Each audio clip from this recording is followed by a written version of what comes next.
اس کا جواب یہ ہے کیوں ایسے تھا 50-60 سال پہلے نہ قرآن کے حافظ تھے، نہ عالم تھے، نہ مفتی تھے، دین آپ کے لیے بہت مشکل تھا، آپ کہاں بھیجتے؟ آپ کے لیے بہت مشکل تھا، اب تو بہت آسان ہے، بچے کو پڑھانا آسان ہے یا نہیں؟ اس کا جواب سن لو۔ خلافت عثمانیہ، آپ جو سمجھدار طبقہ ہو اس بات کو غور سے سن کے پھر دوسروں کو سمجھاؤ۔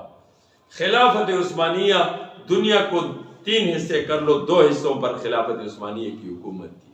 یہ آپ کی رشین بلاک سے یوں چلتے جاؤ، پاکستان، یہ انڈیا، افغانستان، یوں چلتے جاؤ، آگے ایران، آگے عراق، یہ چلتے جاؤ، سعودیہ، تیونس، مصر، وہ آگے دنیا کے 2 حصوں پر خلافت عثمانیہ کی حکومت تھی، اور مضبوط حکومت ایسے نہیں، مضبوط حکومت۔ اور اس زمانے میں اتنی طاقتور حکومت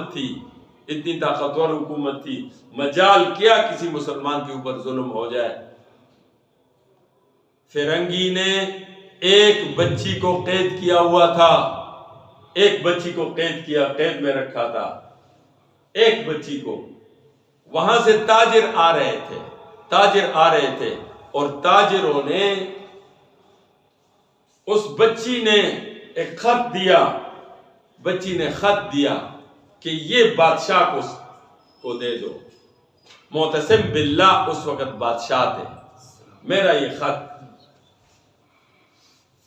خط میں کیا لکھا تھا؟ واہ معتصم باللہ، بس عربی میں تھا، واہ معتصم باللہ، ہائے معتصم باللہ، بس نیچے اپنا نام لکھا، قید خانہ لکھا، بس لمبی بات نہیں کہ یہ قید خانے سے بچی نہیں۔ یہ معتصم باللہ کے پاس جب خط پہنچا، آج کل کے ہمارے جو مسلم حکمران اس طرح نہیں تھے، اس نے اسی وقت کاتب کو منگوایا، لکھا، اے فرنگی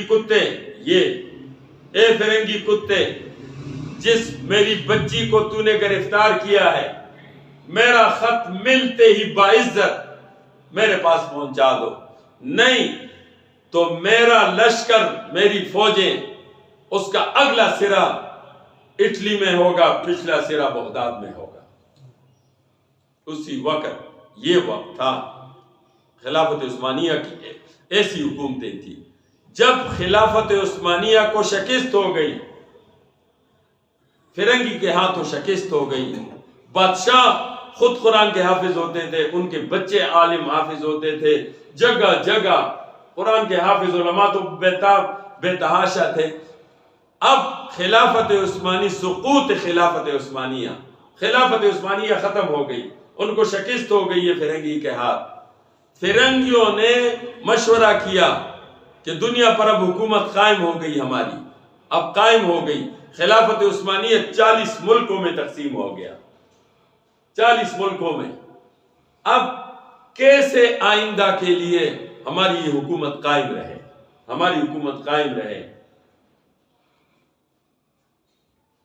انہوں نے مشورے میں ان کے پادریوں نے طے کیا کہ ان کے پاس قرآن پاک ہے، قرآن پاک میں جہاد کا حکم ہے، جب تک یہ قرآن ان کے پاس رہے گا یہ پھر اٹھیں گے، پھر ہمیں شکست دیں گے، لہٰذا قرآن کو ختم کرو، قرآن والوں کو ختم کرو۔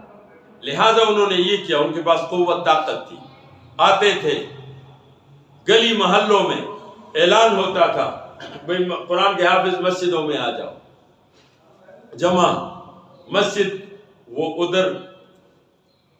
ادھر فرنگی کی فوج ہوتی تھی، ادھر ساتھ منافق بھی ہوتے تھے، جو ہمارے منافق ہوتے ہیں، منافق بھی ساتھ ہوتے تھے۔ یہ منافق کافر سے بدتر ہوتا ہے، یہ جمع کرتے، قرآن کے حافظوں کو جمع کرتے۔ بعض جگہ ایسے بھی کیا گیا، قرآن کے حافظوں کو صفوں میں لپیٹ کے، اوپر قرآن ڈال کے، اور اوپر مسجدوں میں اس کو آگ لگا دیتے، یا لے جا کر کم از 50 سے 70 ہزار قرآن کے حافظ اور علماء اس طرح شہید کیے گئے۔ اب بچے بچائے علماء، انہوں نے دیکھا قرآن کے حافظوں نے کہ تو سارے ختم ہو جائیں گے، لہٰذا وہ مساجد مکاتب چھوڑ کر جنگلوں میں چلے گئے۔ کدھر چلے گئے؟ جنگلوں میں، صحراؤں میں۔ ادھر سے قرآن کو سینے سے لگایا اور وہاں سے پھر آہستہ آہستہ گوریلا وار شروع کر دیا۔ گوریلا وار جیسے افغانستان میں 57 ممالک نے آ کے اس تہ و بالا کیا، لیکن 20 سال تک انہوں نے گوریلا وار لڑ کے دنیا کی سپر طاقت کو شکست دے دی کہ نہیں؟ دنیا مانتی ہے یا نہیں؟ اب قرآن کے حافظ وہ جو شہید ہو گئے، جل گئے، 50 60 ہزار 70 ہزار، جن کو جلا دیا، بٹھیوں میں جلایا، کھمبوں کے ساتھ لٹکایا، درختوں کے ساتھ لٹکایا، وہ جو بچا گئے گوریلا وار۔ وہ گوریلا وار بہت لمبا ہوئی، نہیں کہ ایک دن کا، ایک سال کا۔ اس کا پھر نتیجہ یہ نکلا کہ فرنگی کو نکلنا پڑا۔ جب فرنگی نکلا، فرنگی جب نکل گیا، اب قرآن کے حافظوں کو، علماء کو گوریلا وار چھوڑ کے مساجد میں آئے۔ اب انہوں نے مساجد، مدارس دوبارہ آباد شروع کی۔ جب میں آپ چھوٹے تھے 55 60 سال پہلے، 50 60 سال پہلے، تو اس وقت تک ابھی نتیجہ نہیں نکلا تھا، قرآن کے حافظ بہت کم تھے۔